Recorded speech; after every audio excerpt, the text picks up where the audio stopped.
General secretary Amit Syed साहेब, त्याचबरोबर मंचावर उपस्थित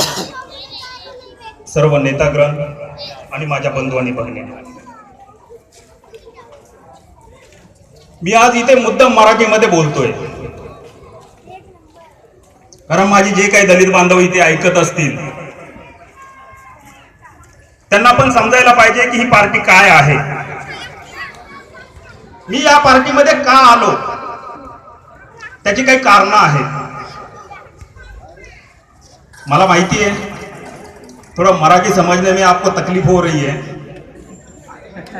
लेकिन अगर आपको महाराष्ट्र में राजनीति करना है तो मराठी भी आना जो बहुत जरूरी है।